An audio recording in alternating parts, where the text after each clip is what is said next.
This is episode 40 of the TO Sports Talk podcast. I'm Evan Brown. That's your host, James Price. And happy holidays to everybody that's listening. Whatever you celebrate, Hanukkah, Christmas, Kwanzaa, Happy New Year's. Us, the TO Sports Talk crew, wishes you guys a happy and safe holidays. And this is going to be it for season 1. We did 40 episodes. Next week, we're not going to have a podcast. That's going to be a little bit of a break for us. And then the week after, we're starting season 2, episode 1. So we're going to be back and better than ever. So guys, happy holidays. It's been a ride so far, and this is definitely not going to be our final season. Like I said, season 2 is on the way, so it's going to be awesome. It's going to be great. Any comments? Well, I just hope that everybody has a safe and very happy holidays. Whatever you celebrate, it's as long as it's you have a great holidays and a safe one, that's really all that matters. And you have a great new year. And Evan and I will talk to you guys in the new year, like you said, for season 2 and crunch time, playoff time rolling around in the new year for the Raptors and Leafs. And speaking of those Leafs, in the week span that we have not talked to you guys, the Leafs have gone 1-1-1. Mm-hmm. All right. The first one was the Tampa Bay Lightning, where they lost 4-1. And in my eyes, they outplayed the Lightning. It's just not so great bounces and some defensive miscues. And it's funny about that game is because the Leafs do this to teams all the time, where the opposing team outplays the Leafs a lot, and then the Leafs somehow win because Anderson was the best player on the ice. Now it's looking like Tampa Bay did the same thing that the Leafs were doing to teams so many times. And then, so I agree with you. The Leafs played a great game against Tampa. They just couldn't find it at the back of the net. It's simple as that. And in the end, that's all that matters. Like, we can talk about how the Leafs dominated, but in the end, it's a 4-1 loss, and it's 0 points, right? 0 points for us. And so then you go to the next one, you played the Florida Panthers in Florida, and the team didn't skate. They weren't going at all until the third period. You're down 2-0. You find a way to tie it. That's great. But then right after, you give up another goal to Barkov. Then Marner ties it up. It's a crazy last 5 minutes of that game. He scored 2 goals in 2 minutes or something like that. And then you obviously shoot the puck, Mitch. Shoot the puck. Well, he scored goals. three goals in 2 games. He scored one against New Jersey. So, I mean, ideally it was kind of greasy, but he scored. And obviously Barkov scored. Overall, it was a sloppy game. Luckily, he had a point. Agreed with you. And then we go to what game? The Tuesday game where they just absolutely throttled the Devils. Now, that's what you want to see from the Leafs. Now, everyone's going to say, well, we played the Devils. You should beat them. And which we should, especially with pretty much. Who's in net? Was that Keith Kincaid? Yeah, he was in net there for the first 2 periods, and they brought in Scott Wedgwood for the third. No, it was Mackenzie Blackwood, wasn't it? Or who did I say? Scott Wedgwood. Okay, yeah, Mackenzie Blackwood. Getting his debut. Yeah, good for him, and he looked great. I don't know what's happening to New Jersey this year. I don't know. It's defense, and it's obviously goaltending, because Corey Schneider hasn't got a win at all. Well, Keith Kincaid was the reason they got into the playoffs last year. Him and Taylor Hall, right? I mean, ideally, he's not having a great year this year. Corey Schneider's hurt and not playing well, so you really don't have much to go on. I mean, you have Blackwood, who's a rookie. So yeah, and Taylor Hall had an assist in this game. I don't even know how he's even doing this year. He's over a point a game. He's still a great player. But the Leafs dominated that game in pretty much every aspect. Yeah, they didn't score a power play goal, but I think their first one was just outside of the power play, right. And they didn't give up a power play goal. And Freddie was good, and the offense clearly was good. That's what you want to see. Yeah. Especially when you're ending a road trip. You want to end the road trip off strong. Especially when you're facing a bottom team. Yeah, they've not played well at all lately, New Jersey, and they've lost, obviously with the Leafs beating them, they lost 2 straight games then. So the next up for the Leafs, we talked about the 1-1-1 stretch they were on. Tonight, they take on the Florida Panthers at home. It's kind of a rematch of Saturday's game. You want to see them play better in this game. Especially if they're at home. Right, and they've been on the road for a while, so you could arguably say this might be a tough game in the sense of being on the road for a while. If you're the Leafs, you got to beat a Florida Panther team who I don't even think is over 500. I mean, they're 13-6. So they're just 500 team. They won the last 2 games. I think they beat the Sabres. Yeah, they beat Buffalo. So they beat the Leafs and the Sabres in the last 2 games. So they're looking like they can bounce back. No, exactly. But at the same time, you're 22-10. We know this. We basically know what this team can do, obviously. Yep. Right? And I think that with the President's Trophy being locked up by the Tampa Bay Lightning, they are over. Which is fine. They're 8 points over us, and we're in second, which is completely fine. it's going to be tight, especially when it comes to the Sabres, Boston, and hey, you know what? Even Montreal's sticking with us right now. I don't think Montreal is going to be able to take a divisional spot. Maybe a wild card. Maybe a wild card spot, and if that's they're playing pretty well. They are playing pretty well, but if that's the case, then they're either going to play Tampa or the best team in the other conference, which I don't think is even a. No, it's not. But if I were Habs fans, I would be ecstatic that you're making the playoffs in your first year of your quote unquote rebuild. That's not bad, because going into this year, they would have thought that they would be maybe. I wouldn't say dead team. last. You a bottom-feeding team. With Shea Weber being out so long, and they clearly did all right without him. Exactly. And they've lost their last 2 games. However, they're still 17, 13, and 5. And Price being Carey Price. You got Max Domi, who's looking like a steal over Alex Galchenyuk. Now, we talked about this in the last podcast, about Buffalo being on that great stretch they were on, but then losing a couple games in a row. Now, since that stretch, I mean, I'll show you their last 10 games. 3-4-3. Not the greatest, but they only have to play 500 hockey pretty much throughout the year now to make the playoffs. Yeah. I mean, you know what I mean? Like, yeah, because the other conference is, the other division isn't really all that special. Look, if the Leafs were in the Metro, they'd be first place. That's weird because the Metro was always looked at as the dominant division. Yeah. And now you have the Washington Capitals at 43 points. Not bad. How are the New York Islanders third, yet losing John Tavares? And the Pittsburgh Penguins are below the Islanders. Well, I mean, yeah, they're playing better hockey. But the Islanders have won 3 straight. They're 5 games over 500. They're third in that division. How? I think it's because of Matt Barzal is obviously a first-line center. You still have Andres Lee. You still have scores. You have Josh Bailey. But you lost John Tavares. No, I do understand that, but I think that giving more ice time to these players and the goaltending has been pretty good. Yeah, Thomas Greiss has been pretty good for them. Record-wise, Robin Lehner hasn't been good, but numbers-wise, he's still been pretty good. So they have a great 1-2. I think they're going to fall back down to earth, but it's going to take some time. And we all know Pittsburgh. They always do this every year. They start off pretty hot, and then in November to about January, they kind of falter, and then they get back to their form after January, after February, whatever. So I think they are going to get back to speed, but for the Leafs, we just have to take one game at a time, like always. Now, they have 3 games before Christmas break. They have Florida at home, then they have the Rangers at home, and then they're home for Detroit. So out of the possible, 6 points that you can get, what are you looking for in these 3 games? So we face these, I would say, against Florida, I think that is definitely a win, especially when you're playing at home. I get the Florida Panthers are quote-unquote hot. All 3 are at home, so just going to reiterate that. The Rangers, yes. I do believe that you can beat the Rangers. Detroit, yes. You can beat Detroit. So you're saying what are you so we think they can get 6 out of 6, but what are your realistic expectations for these 3 games? Do you think they're going to get 6 of 6? I think they will. I think they'll go because we went on a bit of a cold streak, right? Yep. We won a game against the Devils, great, but I think that we're going to go on a hot streak before the roster freeze / break, I guess the winter break, because the roster freeze is the 22nd, I would believe. That's when you can't bring up any players or trade any players. Because after the 23rd, they don't play till the 28th. In Columbus, I think I saw. Oh, they play Columbus again in Columbus. That's weird for the second. Well, that has to be their last game against Columbus. But who's been impressing you? I think the 4th line.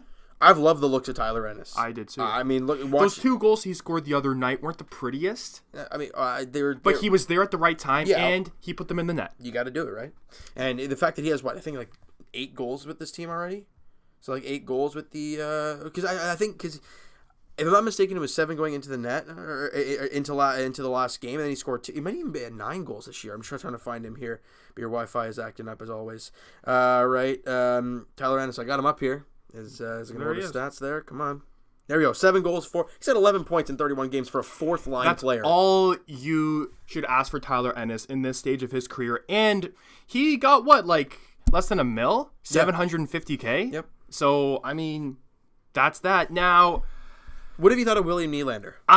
Look. The first couple games, I thought he was off. But I think since then he's showing strides. Look, we got to remember this guy had not played at all in the offseason with any of these guys. He had not gone training camp. He had not played any preseason. A full practice even before the first game against the Red Wings. I think I told you this on the podcast when he first came back. It's going to take him 8 or 9 games. 8 or 9 games to really settle down. I'm not going to lie. he didn't look good. He hasn't looked that good, to be honest with you, but I could see why he hasn't looked good because he hasn't practiced with the team. He just got back from a holdout, pretty much. He hasn't played in a game, like before that Detroit game, like you were talking about. He had not played in an actual game since the playoffs. Yeah. I mean, since Game 7 against Boston. This team has played 3 months worth of hockey. What is it? No, okay, technically 2 with October, November, and then obviously December. The beginning of December not happening for him. That is almost like about 2.5 months, a month and a half, because you could arguably say preseason as well. That's like 29 games, 28 games. That's a lot of time missed. And having not played even before that. Oh no, but he hasn't looked good. But he hasn't looked great, but I'm seeing strides. I'm seeing him get a little bit faster. I'm seeing him, moving his legs better. Look, fans have to calm down and saying, "Oh, we paid this guy $7 million to do what? Get 2 assists in 6 games?" It's going to take a superstar time to get their feet moving, like you said, to get goal scoring. This is the same with anything. Are you telling me that, let's say work in general, you go away for a month, in his case, like 5 months, and you're going to come back and start flying right away? No, it might take some time to get you going again. What would be the cutoff with you saying, okay, now is the time to produce?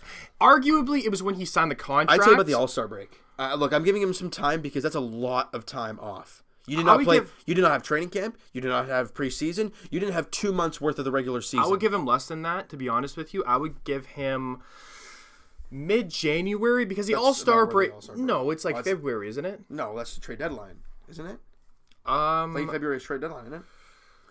I don't know. Let me. I thought it was late January was the All-Star break, but we're just gonna have to look that up here. I do believe that it's February-ish.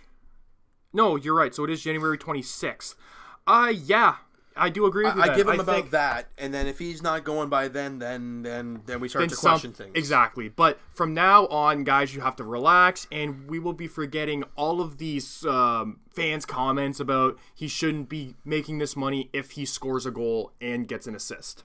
Right? Right. Just like in the Marleau assist. He looked great that game. I don't know what game it was. I think it was against the Sabres. Yeah. I don't know. Look, for Patrick Marleau, I thought he's done a great job lately for this team. Look, you could only ask for him for so long because the guy's 40 years old. 39, but he's on pace for, 20 goals? That's what he was brought here to do. He was brought here to be a leader and score you 20 goals. He already has 9 this year. At his age, you don't expect him to do a lot. No. But you look at his stats. I mean, where is he here? Like he's been a veteran for this team. He has 9 goals, 10. He's got 19 points in 34 games. Fine. Remember, he is the second and third line player on this team, and he's 39. I guess Patrick Marleau. And he's a plus 5 is, if you want to throw that out there. Now Nazem Kadri is struggling being the third line center. He's really struggled actually. Goals wise, 8 goals. You would expect a bit more. I'm not worried about his goal total. I really am not, because every time I watch that guy play, he's either ringing one off the post or he's getting robbed left and right. Because he's the third line center. He should be a second line center. He's got 21 points in 34 games. I'm not. I actually thought it was lower than that, to be honest with you. Well, he did have a 3-assist night in the New Jersey game, but I mean, he's been good. Look, he's been solid. It's just the puck's not going in the net for him. And we've seen with Nazem Kadri, when it's not going in the net, at some point it'll turn around and then nothing will not go in. No. He's hit as many posts as Ennis has scored goals pretty much. It feels like it. Now, it really does. Let's get off the Leafs roster. Well, actually, let's continue with the Leafs roster. Okay. Paul Marner, Mitch Marner's father, was very vocal about how he thinks his son is not being misused by the Leafs, but very interesting quotes, James, if you just want to read them quick. So this is on The Athletic, which is obviously a really big paper or article or website or whatever you want to call it. Yeah. And Jonas Siegel was the guy who published this, and he said this, and this is the quote from him. Where is this here? In short, Paul said that it drives the Marners nuts when, and quotes, nuts, when Mitch isn't included into the debate surrounding who should be the Leafs' next captain. I don't like how he used the word nuts. Yeah. To be honest with you, I think there was other choice words he could have said. Now, I don't know why he's going to the media in saying all this when he has no prior knowledge of talking to the media. Very skilled people have to talk to the media. Agents, players, coaches, they're all skilled when it comes to talking to the media. If you're a dad and you don't want to expose too much, because if you do, then that can cause turmoil. Two things. Number one, there's another quote here. It says, this is from Paul Marner.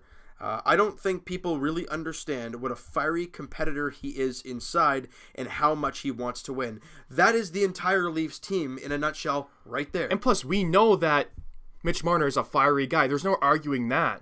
But you the thing that I have with the problem with the comments, and you were just somewhat explaining that, if it was William Nylander, I'd get it because his father has played in the NHL. He gets it. Paul Marner's dad? Like, I'm not knocking him. I just don't. Oh no, I am knocking him a little bit for the comments he's saying about it may drive you nuts, but this is a conversation you have in privacy at a family barbecue. You don't tell the media this. No, you don't, especially to a big website. Especially when your contract is up at the end of the year. Yeah, at the end of the year, right? So we knew this was going to be a struggle because we knew that. Mitch Marner's father is a bit of a, I don't want to say it on air right now, but we kind of get what I'm trying to say here. And it's going to be interesting because, yes, and he also said about how it drives him and the Marners nuts that he's not even saying that he should be the next captain. The Leafs aren't basically giving him the opportunity, or the media's not saying, well, how about Marner? Instead of Tavares, Riley, Matthews, why not Marner? Which is true, but at the same time, is he really a leader?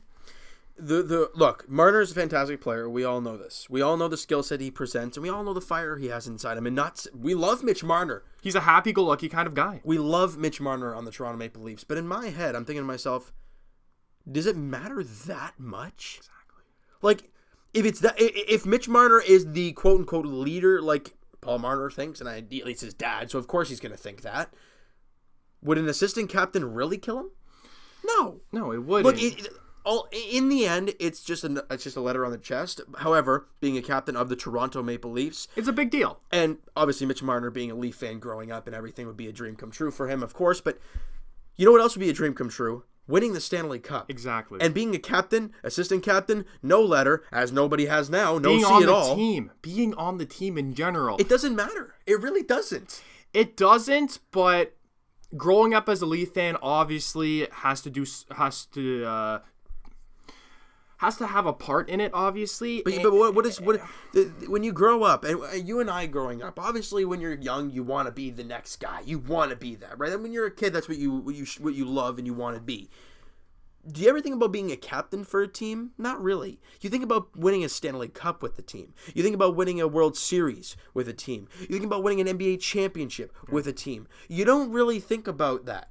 No, and I think for Paul Marner especially, he knows how good his son is. We know how good his son is. And I don't think Paul Marner thinks that he's getting the recognition that he deserves, which is true in one sense, because Mitch Marner is a fantastic player, and on pretty much any other team that has a vacant captaincy, he would be the captain. Right? The fact that the Leafs now have John Tavares, who was already a captain with the Islanders for many, many years, and Austin Matthews.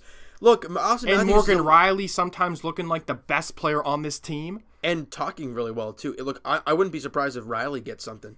It really wouldn't surprise me. No. He's a great player, and he's great off the ice, and he's a great vocal leader. I think it's because Mitch's size and how he's a happy-go-lucky guy, still looks like a damn child, doesn't really help. Yeah. It doesn't help being, the captain for the Toronto Maple Leafs as the look.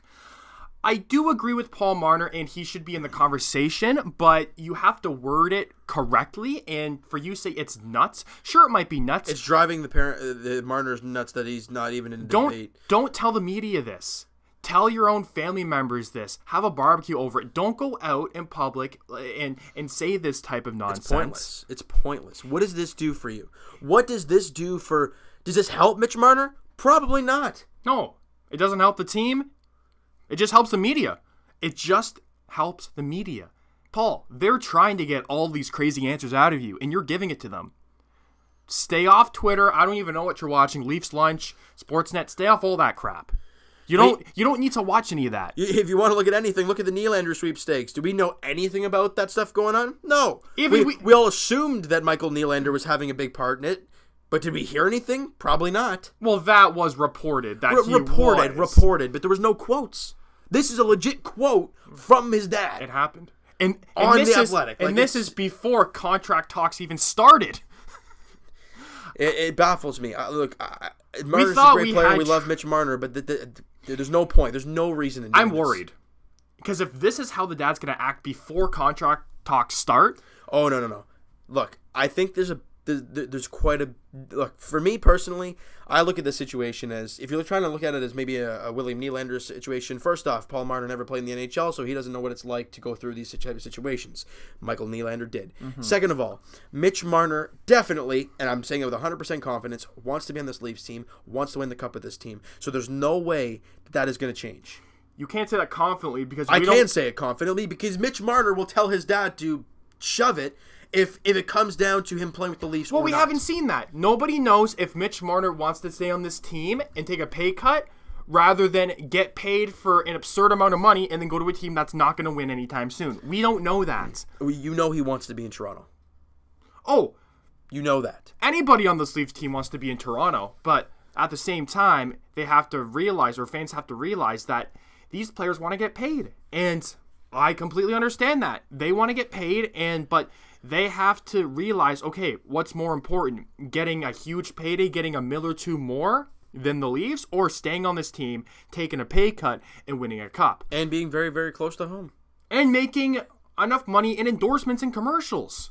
Mitch Marner and Austin Matthews was doing some, what was it? I don't even know, some production. Some play yesterday. That was quite the interesting performance. How much are they getting paid for that? I don't know. They're probably getting paid quite a bit. They probably wouldn't do it on their own time. Well, who knows, honestly. Well, who knows about Mitch? Yeah. But look, I don't see him and Matthews having a problem signing contracts. The only problem might occur is if these contracts don't occur, as time goes on. Offer sheets might become an issue. I don't think they will, but they are possibilities. And that's actually a good thing that you brought up about the offer sheets. For RFAs, I don't know if you know this, there's a ton. RFAs. 2019... NHL. So, because you know what, the Mitch Marner draft, that year draft was such a deep draft. You look at from 1 till 20 something. It was such a deep draft, and there's tons of players in the NHL right now that are making huge impacts. And obviously, with Mitch Marner's contract, him being an RFA this upcoming summer, yeah, so is everybody else in that draft. So it's going to be quite the interesting offseason. There might possibly be some offer sheets flying around. Now, I'm hoping that none of those offer sheets will be towards the Toronto Maple Leafs, and I'm hoping to get Marner and Matthews locked up, if not before the season is over, right after the season is done, and then we don't have to worry about those. That's my hope and pray, but look, we thought Nylander's contract would have been done soon. It clearly didn't happen, but Nylander did tell Matthews and Marner to not wait that long and do not miss regular season time. So that's great to hear. But I don't think that they're going to actually do the contracts during the season. Or get them done. Matthews, I think they might get done mid-season because they were so scared about losing him to Arizona. And I would be. So here are some RFAs, because everyone's talking about the Leafs. This team's going to offer sheet Austin Matthews. Well, listen to everybody around the league. Austin Matthews, obviously. Patrick Laine, Mitch Marner, Sebastian Aho, Mikko Rantanen, Matthew Tkachuk? Yeah. Brock Besser, William Karlsson, Kyle Connor, Braden Point, Teuvo Teravainen, Jake Gensel, Timo Meier, Travis Konechny. Just going down the list.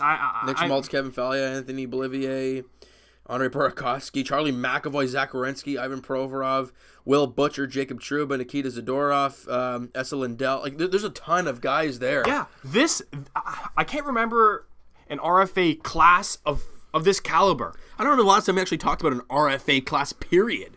Because it's never really offer sheets have never happened. The only one I remember is the Philly Shea Weber deal, where Philly offered him, I think, $8 or $9 million, and Nashville had to offer. That's the only. And it didn't last much longer. They had to trade him a couple of years later to Montreal, obviously. Yeah. So obviously, you don't want to have to go through that with the Toronto. It's not going to happen because there's so many offer sheet. There's so many RFAs available. I don't think it's going to happen to the Leafs. It's definitely a question, but I'm not worried. No, neither am I. Look, I think Kyle Dubas is smart. I think these players are smart, and I think Austin Matthews and Mitch Marner both want to be here. As much as people around the league, fans around the league are saying, "Oh, Matthews doesn't want to be with the Leafs anymore," like just because they're trying to stir stuff up. Yeah. They want to be here. Yeah. They want to win a Stanley Cup. You know that. And I think, and this is a play. This. Look, are they going to go to another team that can give them the money and can win a Stanley Cup? No, they can't. Can Tampa do that for them? No. Can all these? No. They can't do it cap-wise. They're going to have to sign Braden Point at the end of this year, and I don't know how the heck they're going to do that. Yeah. No, I don't know either. And it's funny because we always talk about the whole, again, offer sheets bit. But, I mean, guys, I really don't think it's going to happen. I don't think so. I don't think the Leafs, period. I don't think the Leafs are going to get offer sheeted. I have no idea what's going to be happening around the league. It'd be kind of stupid not for a team to offer at least maybe 2 or 3 of those guys, especially if you're a team that doesn't have many good players on this team and has a lot of cap room. Why not? Yeah. But I don't think you offer sheet a superstar like Austin Matthews. Maybe like a Charlie McAvoy or something. You never know. Yeah, because that's a right-handed defenseman and young.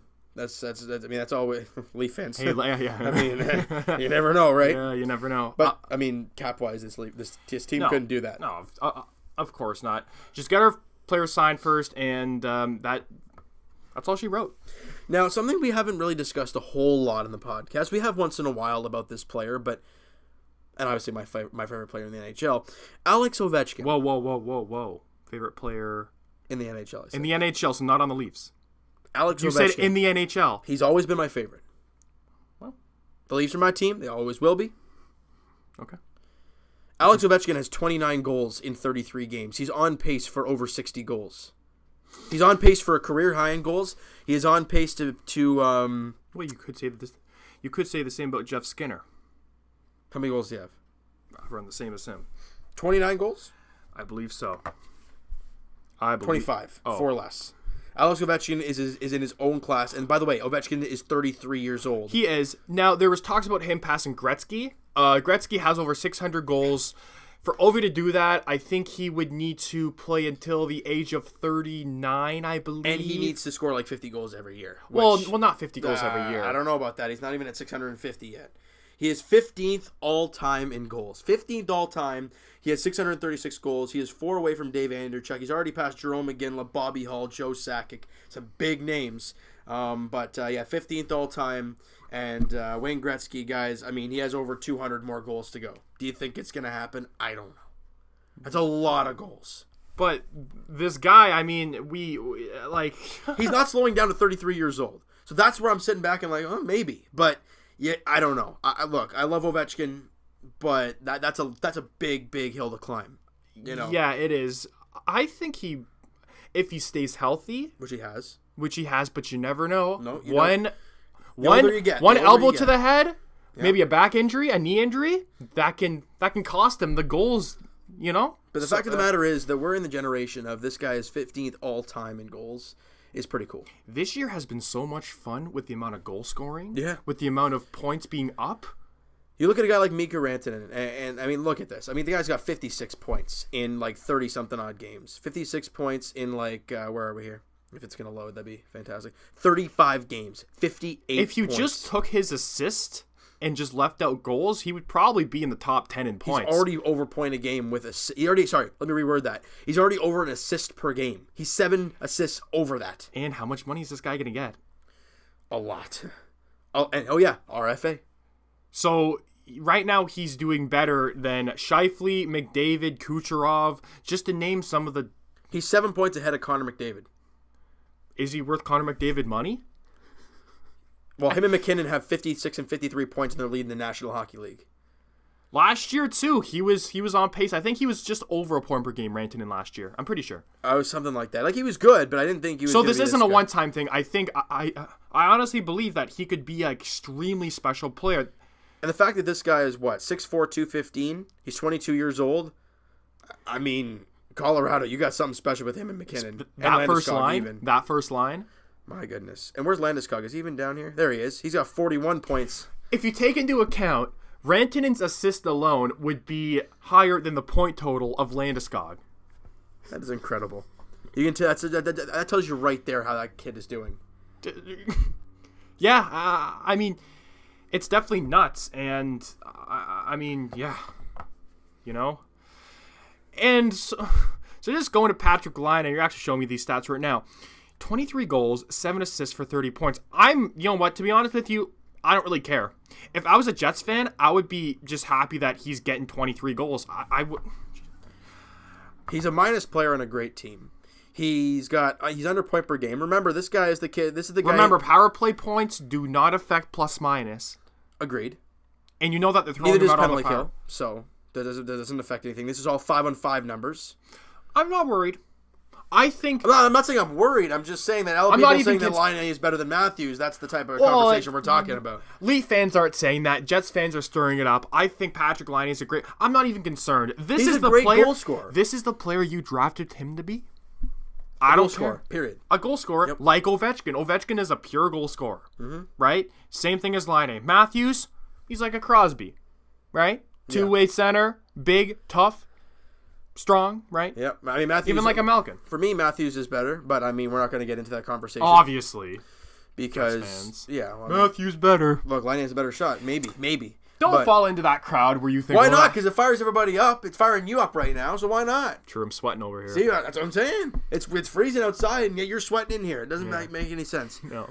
But, I mean, we could talk about that conversation all day if we wanted to. Yeah, right. So I think you want to flip to the hard court. Yeah, to the hard court. And a beautiful win. Well, I shouldn't say beautiful, but a comeback against the Indiana Pacers. And like we did with the Toronto Maple Leafs. Go back the to Raptors Portland. are 1-2 in their last 3 games, the games that we have not talked about. Right.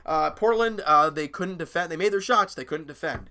And the question arises, without Kyle Lowry and with Kawhi, this team has not done all that great.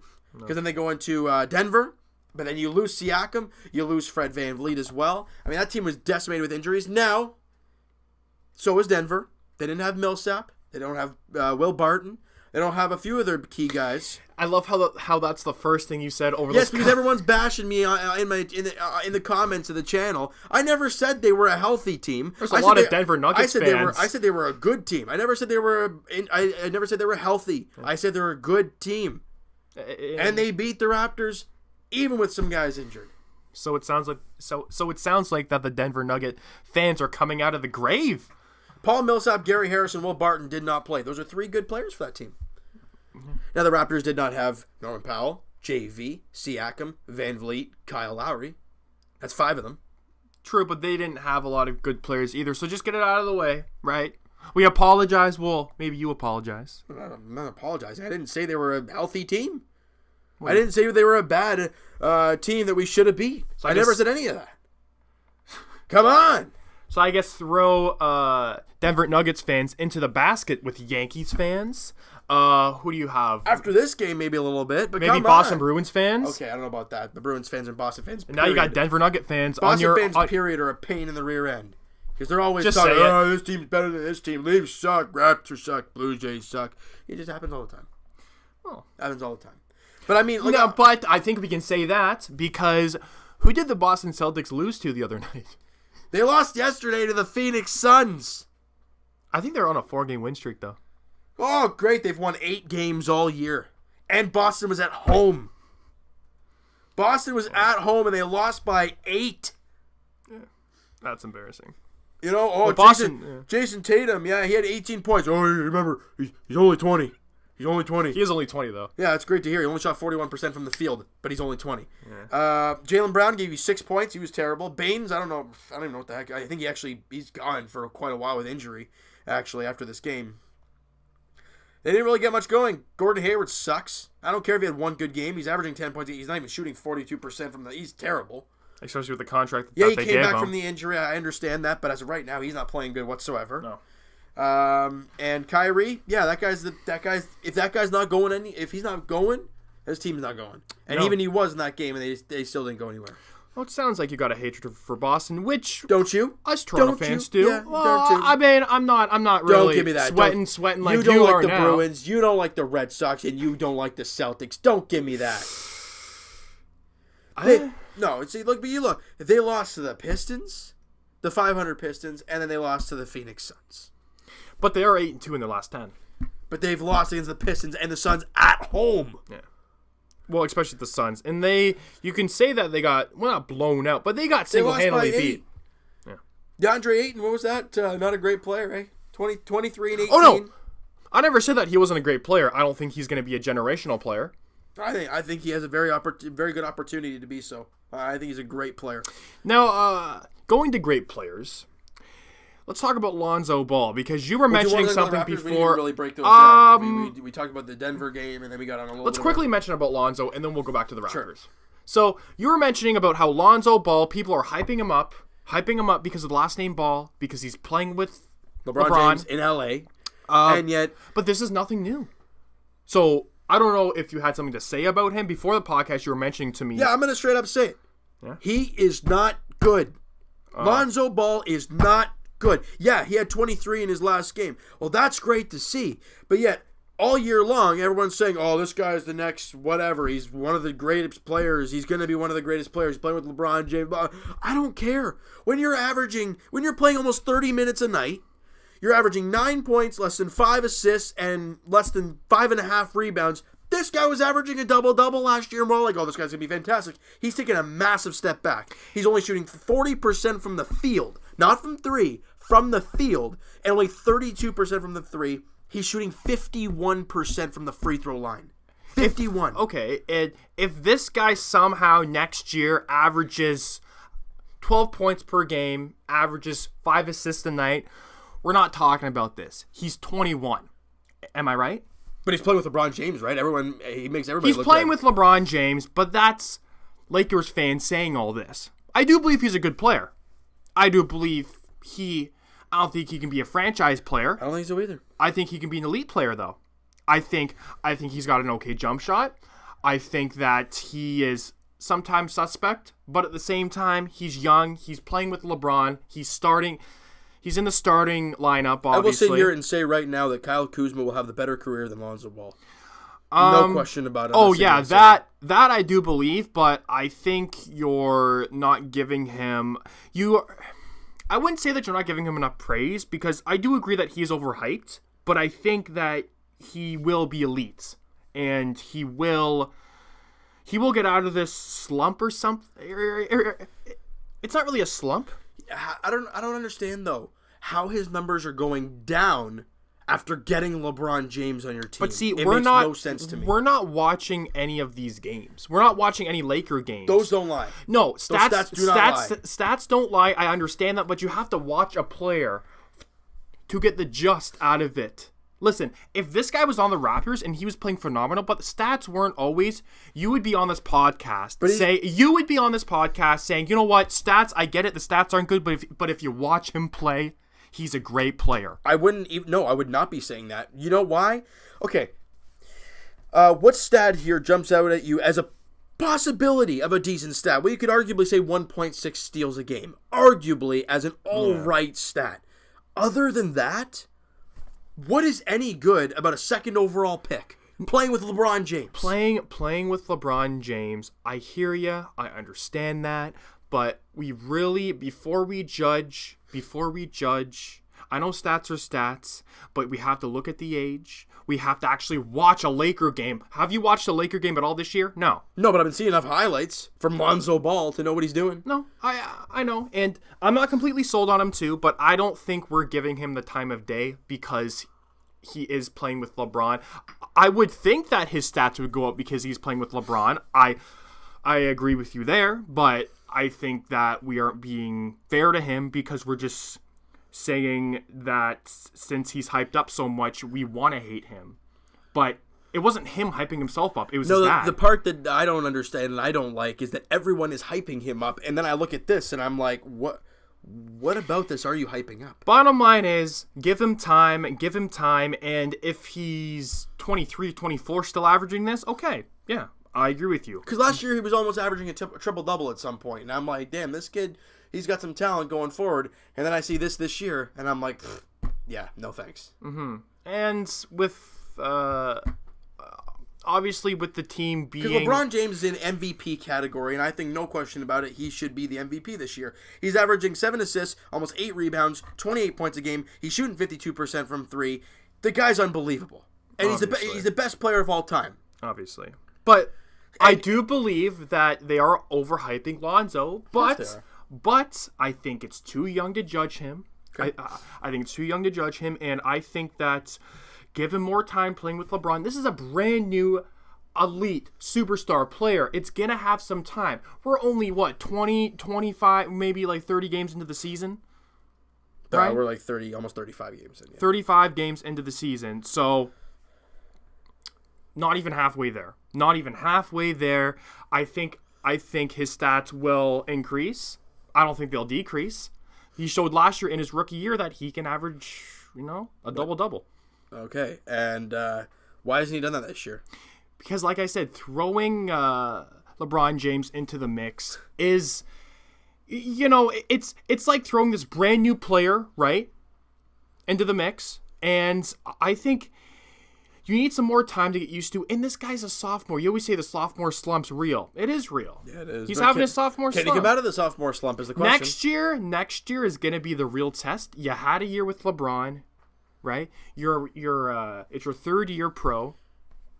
Really make an impact. Next year, what would you be pretty happy with for Lonzo? 13-14 a game. 13-14 a game. Assist. And shooting over 45% from the field. Because the first 2 years...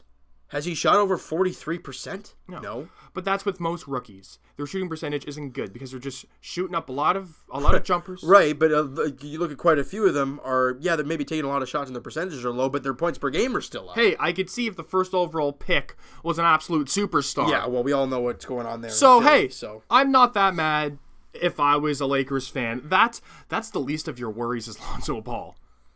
The most of it is staying in a playoff spot. Right? Yeah. Well, and just being happy that you have LeBron. LeBron James on that team. They're going to be a playoff team. And you have Kuzma. You have Kuzma. Yep. Who else do they have just quickly? After Kuzma, LeBron James. Because Randall was gone last year. I don't think Kuzma and LeBron. I don't really know Brandon Ingram. I think he's actually hurt right now. How's he even doing this year? I think he's doing pretty well. Yeah. Averaging 15 points and 47% shooting. Yeah, he's having a really good year. They got Lance Stevenson still. Or not still, they got him this year. They got Tyson Chandler, JaVale McGee, 2 guys. That's, just kind of role guys. So that's that about Lonzo Ball. Now back to the Raptors. They were 1-2. Yeah, well, so we talked about the Denver, first 2 losses. And yes, we all know that Denver players were injured, so you had to get that out of the way. Yeah, look, the Raptors lost the game because of a few reasons. Number 1, they weren't healthy. Not saying the other team was. Yeah. And they just didn't play well. Yeah. So that's it. Period. And now going to this Pacer game, Kawhi Leonard with the steal and the jam. Look, the for the turning point in the game was the Kawhi Leonard dunk, the left-handed poster on Sabonis, and with that, because the Raptors had a 7-point deficit at that point. Mm-hmm. With like 5 minutes to go, 4 minutes to go. And then he dunks that baby down. It fires the building up. It fires the Raptors up, the bench, and then from there. They take it over. Yeah. And they dig in defensively. They get their stops. And Fred VanVleet, look, I was ready to get on here, and I was ready to just chirp him away because at one point he was 1 of 12 shooting, and he was terrible. But the fact that he made 3 threes in the fourth quarter, including the game-winning shot, I kind of push that aside a little bit. I give him the benefit of the doubt because of that shot. Yeah, I do too, because he struggled this season. We have not seen anybody take that shot and make that shot other than Danny Green in Orlando. Because we don't have that guy who can take those shots. We don't have that certain... Because, I'm sorry, if you pass it to CJ Miles, last year he was okay of doing that. This season he's been terrible. You're not going to do that. Danny Green... Maybe, but you don't look for that guy. We don't have a sharp shooter. No. Fred VanVleet is young enough to produce and to be a sharpshooter on this team. This year so far, he's been injured for most of it. Hasn't looked good when he was healthy. But, hey, this game, he... Making a... look, and the nickname... That's what we signed him for. The nickname Steady Freddy doesn't mean a lot of points per game. It means steady and clutch. Yeah. And that's what he was yesterday. Agreed. And it shows in the shot he took, and it just shows that how he played and how the Raptors clawed back in this game. Yep. Right? So, I mean, I said it on this podcast. You got to beat Indiana at home. I don't care how good they're doing. We're better than them. I never said they were better than us. We're playing at home. But they're a good team. They're a good team. They're a tricky team. You got to beat them. They actually are the best defensive team in the league. Yeah. Maybe I'm not giving the Pacers enough credit, and I usually don't, but at the same time, you can see why I don't, because if they make the playoffs, great, it's a first-round team. Hey, you know what? Maybe a second-round team. That's it. Yeah. That is it. And I think this year it's going to be the same thing. So remember that really tough stretch we were talking about this team was going to be going through? We talked about it almost every podcast. We talked about it now since it started. It ends on Saturday. Okay. Raptors play Cleveland at home on Friday. I think we can all agree that should be an easy one. And that will be an easy one. The Cleveland Cavaliers are 8-24. They are not a very good team. So you're telling me that the Phoenix Suns are better than the Cleveland Cavaliers? They're the same record. Both teams have 8 wins. Actually, doesn't Cleveland have more losses?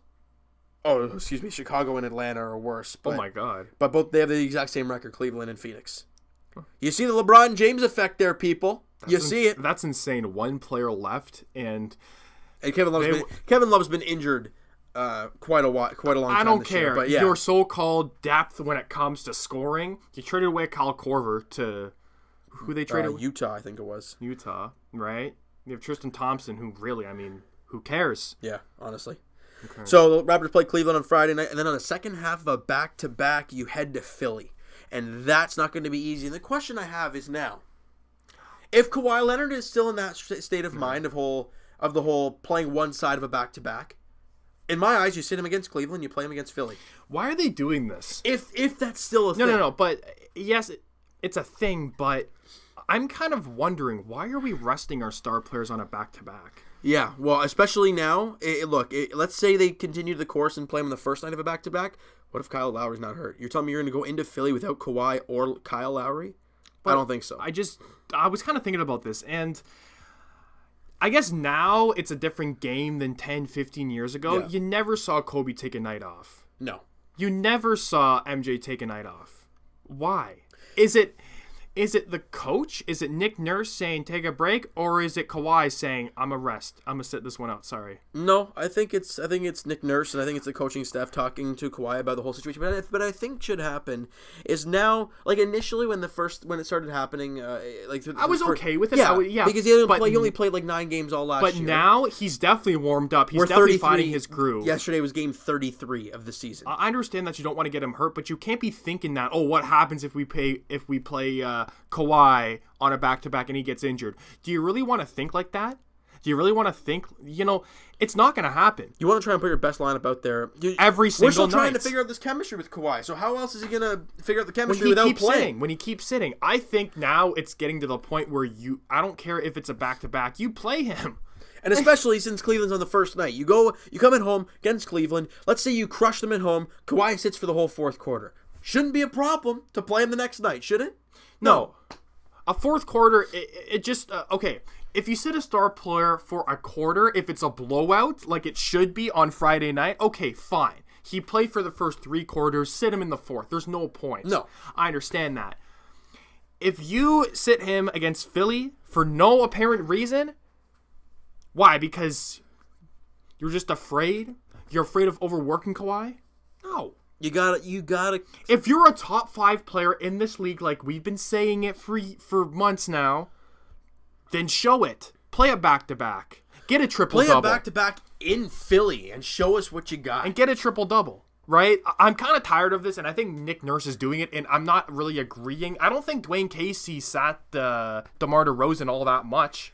No, because I think both situations are really different. I think DeMar DeRozan had the contract, and he was in love with Toronto, and we all loved. Like it was that type of relationship. With Kawhi, I think it's a little bit different. I think it's because he didn't play last year at all. I don't think it has to do with the city at all. No, I think it's to do with he only played 9 games last year. Rest him a little bit. Okay, fine. You did it at the beginning of the season. Now you're 30 some odd games in. Yeah, you got a lot. Coming back from a couple injuries. But see, Nick Nurse is seeing that the Raptors are doing pretty well without Kawhi when he's not playing. What are they, like 7-1? Something like that. Yeah. So maybe he's thinking, which is somewhat true, that we don't really need Kawhi Leonard, but at the same time, if you're a top 5 player in this league, you want them in the lineup at all times. I don't care what. I don't care. If you're injured, you're injured. But if you're healthy, and you're playing. It reminds me of the whole Kapanen situation. Everyone's like, "Oh, Kapanen's doing really well. We don't need William Nylander." I don't care. William Nylander was a top-notch player in this team last year. You want him back, and I know he's not playing well right now, but he will, and that'll shut a lot of people up. With Kawhi, yeah, I understand you were trying to baby him through the first little while through the back-to-backs. And you did do that. And it was fine. The team is 24-9. I'm not complaining about that. But what I want to start seeing is I want to start seeing him play back-to-backs so he can get in that nice groove of playing every single game with this team. Because when you're in a 7-game series, you're not going to be resting. Mind you, those games aren't on a back-to-back, but still, a playoff game is the equivalent to 3 regular season games. Yeah. Right? So you're not going to rest him because he had a bad night, because we blew out one game. Yeah. Game 1. You're not going to rest him for game 2. No, you're going to be playing every single. And I don't care if you have a day or two in between games. If you're playing 3 rounds, that's going to take effect on you. Oh, big time. So now you got to get his conditioning up, and now you got to play him on these back-to-backs. And I think me and you can both agree on that. I think this weekend that he should, because if we're talking about him like running out of gas or whatever because he hadn't played at all last year, yeah, like we talked about in the Leafs segment, they play against Philly on the 22nd, then they don't play again until the 26th. So you have 3 days off afterwards. So 4 days off afterwards. So suck it up and play the back-to-back. Yeah. What's it going to hurt you? I mean, okay, let's not say that, but I mean, you know what I'm saying. Yeah, touch on wood, right? Yeah, and I'm pretty sure it's up to the coach, and Nick Nurse has to realize that, listen, you babied Kawhi. Well, not really babied, but you sat him for back-to-back games, which I would have done the same for a player that played only a couple games last year. But now that this game against Cleveland is going to be game 34 on the year, you want him to start playing these back-to-backs. You want him to get going in a groove and not sit. He has been in a groove, but you want him to continue this, especially going into the break. A little bit of a break, but I mean... Yeah, again, but like I said, since the Raptors were playing so well without him, that gives him more of an opportunity to sit Kawhi, which I can kind of understand why, to get more players some minutes, but this is your best player, and you want to have your best lineup out there every night. Yeah, especially if you're playing a team like Philly. Yeah, I agree with that. Do you want to switch over to the Blue Jays? Yeah, we can go to Blue Jays, and obviously... Well, mainly free agency, I guess. Well, I mean, let me try and find anything Blue Jays-wise here. I mean, obviously, the winter meetings are going on right now in the baseball world, and Atkins and Shapiro are in full effect. And the thing I don't like about baseball, and I love the sport, I love watching it, I love the World Series, I love the playoff, I love everything about it, except for free agency. I despise it. Because you look at hockey, and you look at the free agent period right on July 1st when it starts going, oh my God, Tavares with the Leafs, this guy's with this guy, bang, bang, bang, bang, bang, bang, bang. The big dogs in the MLB, Bryce Harper, Manny Machado. We've been talking about free agency now for pretty much a week. Those guys aren't even on a team yet. I mean, it just drags it out the entire time. I mean, it's kind of a good thing that it drags it out, because once those guys are signed, what's there to talk about? But I hear you. Once the date happens, I don't even really know when the first date of free agency was for Neither did I, because it wasn't a thing. It wasn't really hyped, right? But this is every year, and since these teams have like an unlimited amount of money, those two players want to see how much they can get. So the bidding war is going to be apparent. It's going to be happening every day, right? So I really, as long as they're not in our conference or division, I don't really care, to be honest with you. But at the same time, it is annoying. It is. Definitely, It's really annoying to see, like... No, I don't know. I know. To see it drag out on a consistent basis, it's just so annoying to watch that. We're just going to go through some of the free agency signings and all that kind of stuff. So nothing really crazy as of today. I mean, Trevor Cahill signed with the Angels, but nothing crazy there. Matt Harvey, former New York Met, all-star, kind of dwindling off in his career, though, signed a one-year deal with the Angels. I'm trying to see down here if there's any more. I know Did there's we sign anybody? Michael Brantley. And this is a name I want to talk about because he's been a Blue Jays killer. Yeah. Second of all, he's been a Cleveland Indian his entire career. And like we talked about in the last podcast, we talked about whole salary and that whole spiel being a thing. Cleveland is shopping Corey Kluber, and Michael Brantley is now a Houston Astro. Yeah, I mean, how much money do you think he would be asking for? I don't think a lot. Well, he hit over 300 last year. He's been a consistent player when healthy. That's the key thing. Mets signed Rajai Davis to a minor league contract. Rajai Davis has been a great player for years. I've always loved the way he plays. But I mean, look, there's a lot of small signings here. We already talked about the Edwin thing that was last week. Basically, the big fish are still out there. And it's going to be some time before they actually sign with. Who do you think that they are going to sign with? Mainly Bryce Harper, because Machado is... I think Bryce Harper is just going to stay in the National League. I think that's just... but not for the Nationals? No, I don't. I think his time at the Nationals and Machado's time with the Dodgers, I think, are done. I don't know where they're going to end up. I'm pretty sure Bryce Harper's going to stay in the National League. I don't know where. In the National League, we've heard reports about the Cubs. We've heard reports about all kinds of other teams. And then Yankee fans are going to go all over the place and say Manny Machado because they're Yankee fans and that's what they do. Okay. All right. Because everyone's like, oh, they're going to go after Patrick Corbin. It never happened. So, with Machado, for him, honestly, for these two players, I'd like them to stay in the National League for a few reasons. Number one... So we don't have to face them a lot? Well, that's one thing. That's one thing. And number two would be the fact of... I wouldn't say it's easier to hit in the National League, but you look at some players' stats when it comes to National League and American League, they're very skewed. Right, because they're inflated. Right. You look at some great pitchers have gone through it. A great example would be Zach Greinke on the Arizona Diamondbacks. He was horrendous in the American League for years and years and years. Goes to the Dodgers, wins a Cy Young. Yeah. Right? And that's a pitcher, right? So he's a great pitcher, though, being on the Diamondbacks. But I don't think Machado is going to go to the AL East. I don't think he's going to go to the Yankees. I don't believe so. That's not me saying it just because I'm a Jays fan. Yeah, exactly. It's not. I just don't believe that he's going to go there. Well, I think that they have enough hitters in general. You look at their left side of the infield where he's going to play shortstop or third base. They have Didi Gregorius, who's been incredible for that team. Yeah. And then you have Miguel Andujar, their young third baseman who won or should have won Rookie of the Year but didn't. He's like 22 years old. So that's like us having Vladdy up here and saying, "Oh, let's go sign this guy and trade Vladdy." What? Hello? Well, I guess for Yankee fans it doesn't matter because they want to compete with the Red Sox and they want more firepower. So they'll be definitely in. And I don't think it's where these guys want to go. It's all about the money, and the Yankees are going to throw a boatload of cash at him, right? It's just pretty self-explanatory. And I think that's why I've been saying it since day one. I think they should have a soft cap. Not really a hard cap like hockey, but like basketball, having a soft cap. Yeah. I mean, there's... Right? Not a payroll. That's the thing I'm a little iffy about baseball, because we've seen it in years past, right? This prolonged offseason has really hurt a lot of players. You look at Edwin Encarnacion. That guy could have made $80 million with the Blue Jays for 3 years. But he chose to wait it out and thinking he could get 100. Didn't happen. And the Jays got less than the Blue Jays offered. He got 60. And now he's gone and he's in the Mariners now. Yeah, he's on the Mariners. That's... So all the Jays fans, let's just... Okay, we're going to do something real quick for Jays fans here.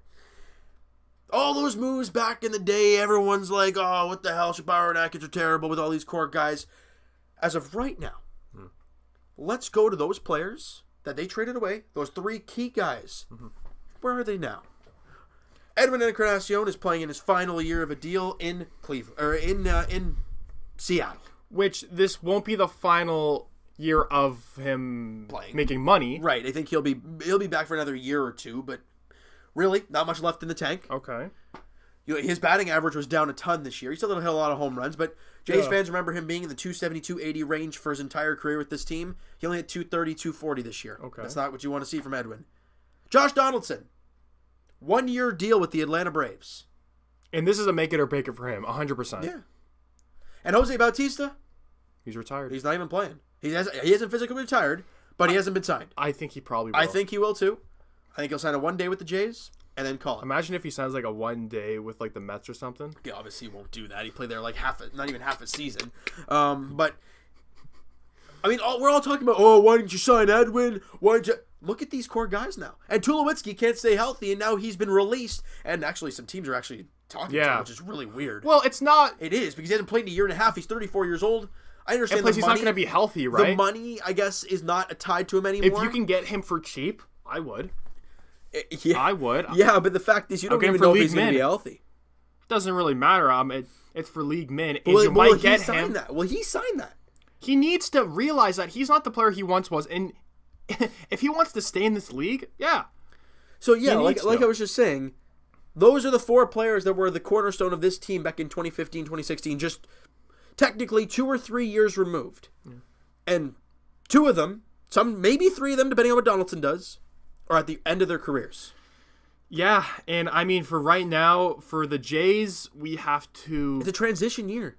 Well, last year was a transition year. Well, this year you're seeing all the younger players probably for almost 162 games. The rebuild started last year, in my opinion. The full-on rebuild started last year because last year we basically said, you know what? If everyone stays healthy, maybe a wild card.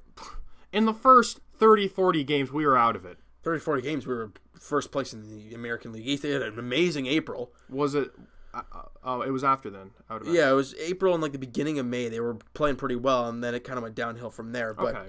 I mean, as expected, right? You had a hot start, and then you kind of fell off the table. But I'm trying to say is that we're still transitioning, and we are gonna be probably a worse team, but we're gonna be a lot of fun to watch. There's gonna be growing pains this year, but Jays fans got to look at it as you're playing a lot of these young guys. You know, have at it. Let's see what these kids can do. You're going to see Vladdy in May. You might see some other guys in May, depending on how they're doing in the minors. You're probably going to see a lot of Lourdes Gurriel. You're going to see a lot of these younger players, in this upcoming season of 2019. It's going to be a really, really interesting spring training. Long ways away, though, for the Jays. But still, a couple months until spring training. Yeah, I mean, what is it? Mid-February is when spring training begins, or the pitchers and catchers report or something like that. But it's not too long away. I mean, you think about it, right? The season ended in September. It's already almost January. So, time's flying. I think we're going to the podcast questions here. Yes, the pod questions, if you want to look up those. Pick those up right now. I don't think that we're going to do the best of. We may need a bit more, a few more subscribers, maybe a couple thousand more. Yeah, I think we need a little bit more for that. Hey, guys, if you want to see a best of, and if you have a couple clips, we might put it in season 2 episode 1 if you guys want to do that, but we probably not. But just let us know. All right, so we have quite a few questions here. Michael Gordon, what do you think about the Blue Jays rebuilding and the MLB free agency issue? Well, we already talked about the free agency issue and the Blue Jays rebuilding. They're doing the smart thing. They're trying to build a young core, and they're trying to... You look at the Astros. Most of their core is grown, homegrown. And then they've added some pieces around that. They add a guy like Michael Brantley this year. They've added Marwin Gonzalez like in previous years. They've done a great job. Verlander, yeah, great example as Justin Verlander. So they've added pieces around those core players of Altuve, Carlos Correa, George Springer. So guys right like now that. The Jays have to build, and then we can sign big fish. Yeah. That's what I believe they're doing, but I think they're doing it the right way right now. I think Thanks, so, Michael, for the question. Aiden Foley, do you cheer for the Orlando Solar Bears, Brampton Beasts, or Newfoundland Growlers in the ECHL? I mean, I guess if they're probably the Brampton Beasts because they're closest. I mean, the Newfoundland Growlers are the Leafs team. Right. But I mean, really, that doesn't matter to me. No. Okay, so the Growlers. I guess. Or you know what? Maybe we cheer for them. Do we cheer for them? If they won a game, I would be happy. Anyways, we're going to go down to Mr. Anonymous, and he's back. I honestly didn't expect it. I thought he got all the questions out of him last week. He's back for more. I guess we're not supposed to say his name. I'm not sure why here. Sultan CG, but we'll just go off that. Yeah, anyways. How long do you think it'll take the Blue Jays to make the playoffs? I think it's about a couple years. I think this upcoming 2 years. I say 2 years, yeah, because I think the Jays, it's going to be a rough one this year, but I think it's going to be a lot of great things we're going to see and a lot of things we're going to see. I think the Jays are going to surprise some people, not this year, but like the following year, like the Leafs, when it comes to making the playoffs. And then he says, especially if the Yankees get Machado, who is 26 and is in his prime, which will make it really hard for the Jays. I don't think he'll go to the Yankees, but if he does, yeah, obviously it's going to be really difficult. But they're doing the right thing right now, and I think it's going to be a couple years before they start contending. But I think that they might surprise. Just Camille. I think it's just Camille. Yeah. Kawhi and his role as a leader. Now that was a big thing, right, a little while ago about the whole Popovich saying he wasn't really the leader on the Spurs. And I think on the court, I think he's a big leader for the team. Look, records without Kawhi Leonard and with Kawhi Leonard, yeah, we can talk about that all day. But we got to remember Kawhi Leonard was on this team. On the court, I see him verbal, but when you're not really the point guard, you can't really run the offense. No. And I think that Kyle Lowry being like He's the the fiery leader. guy he Yeah. is. But he's no snub, as in Kawhi in his role as a leader. I think that Nick Nurse is doing a great job of putting him out there more than Greg Popovich ever's done, right? So And you gotta test this guy. You gotta put him. he's still young enough to be like, you're 27 years old and you can't do an interview. Well, you see him doing it in interviews all over the place, right? Yeah, well now you do because And he's the guy. And it's funny, Raptor fans and Raptors media love taking everything small and putting it into Kawhi's books of like, oh, he's gonna resign. For example, yesterday in his post-game interview, he referred to Kyle Lowry as Kalo, his nickname. So if you want to read anything into that, go right ahead. He's staying, 7-year deal. Yep, there it is. And then if he plays a bad game and looks somebody wrong, oh no, he's leaving. He ain't coming now. Oh, did you see when a reporter asked him about his favorite Christmas song? And he's like, not right now. Yeah, not right. Well, of course, it's basketball we're here to talk about. Like, what are you doing? But if that was Mitch Marner, he would happily say rocking around the Christmas tree or something. Well, obviously, it's Mitch Marner. But Kawhi Leonard is Kawhi Leonard. Oh, who knows? Maybe that's a song. No. Something like that. When he was being interviewed for the Sacramento Kings, this was like in the draft or something. Oh, yeah? He was like, someone said a funny thing. He's like, Yeah. Kawhi Leonard, he's something else, right? He doesn't try to be funny, but he's great. Roderick, when do you think Nylander will score his first goal of the season? I am praying to God it is before Christmas break to give him that kind that's of a in little three. bit. Okay, so games. 3 games. I think I'm hoping he can get it done within the 3 games because I think having him score a goal and get that feeling back going into the break, I think it would be nice for him. We face Florida. Florida, Rangers, and Detroit. I think he'll score against the Rangers. Well, Hockey Night in Canada. All right, I'll say Detroit in the last game. Okay. We're back again. Mr. Anonymous got 3 more for us. Jeepers Sultan. Murphy. Why haven't the Jays made any moves? They need to trade Pilar, Smoke, and Sanchez. Why Sanchez? He's 25 years old. I understand he hasn't been healthy, but again, we said this in the last podcast, and I will say it again. Aaron Sanchez and Marcus Stroman, you do not trade now because they're at the lowest value of their career. Why are you making a move now? And plus, you don't want to completely suck this year trading Smokey. No. Smoke, I mean, look, there's teams that have been interested, and with the right package, I wouldn't be opposed to it. With the right package, but you still want to be competitive. You don't want to do what you did with Donaldson and wait, and then trade at the deadline and get diddly squat for him. So there's kind of 2 ways of looking at it. It is. And then Pilar, I think this is the time he's trying to move him. He still has like a year or so controllability, and he's still a great player, and you want to be able to do that. Another question from him, should the Raptors trade Siakam, OG, Fred VanVleet, and Ibaka or JV for Anthony Davis? No. Look, I love Anthony Davis. I would trade anyone not named Leonard as he's the best player in the NBA. I don't know about the NBA, but so for Anthony... okay, Anthony Davis, so you put into perspective, isn't Anthony Davis a free agent after next year?